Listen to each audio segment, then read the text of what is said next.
Form വായിക്കണേ. പറഞ്ഞു. ഇത് accident ആണല്ലോ. അല്ലല്ല, ഇത് വണ്ടി ഇടിക്കുമല്ലായിരുന്നു. ഇവരെ വലിയ വിദ്യാഭ്യാസവും ഇല്ല. ഇതെങ്ങനെ അപകടം ഉണ്ടായത്? അങ്ങനെ അപകടം ഉണ്ടായത് എങ്ങനെയാന്ന് വെച്ച് കഴിഞ്ഞാൽ ചിരിക്കുവോ? അതിനാണല്ലോ നമ്മൾ 3-4 ദിവസമായിട്ട് ഇവിടെ വന്ന് കെട്ടിക്കിടക്കുന്നത്. അപ്പൊ അതിനുള്ളൊരു സാധനമുണ്ട്. പറയാം. ഈ പുള്ളിക്കാരൻ എന്നാ ചെയ്തെന്ന് വെച്ച് കഴിഞ്ഞാൽ ഹർത്താലിൽ നിന്ന് വണ്ടി തടയാൻ വേണ്ടി വെളിയിലിറങ്ങി.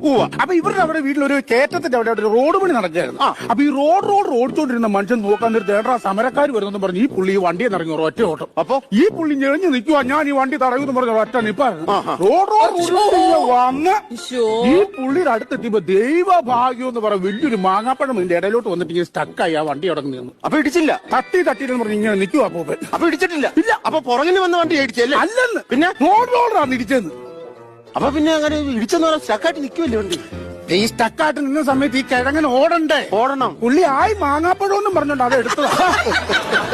നമ്മുടെ വീടിന്റെ ഭാഗത്തിലൊക്കെ മറ്റേ ചവിട്ടിയെ പുലിയുടെ പടമുള്ള ചവിട്ടി കണ്ടിട്ടില്ല എന്ന് പറഞ്ഞാൽ മണ്ണെ പറ്റി കിടക്കുന്നത്. പിന്നെ ഞങ്ങൾ എടുത്തൊരു കസാരയിൽ ഇരുത്തിയപ്പോഴാണ് സംഗതി പൊളിഞ്ഞത്.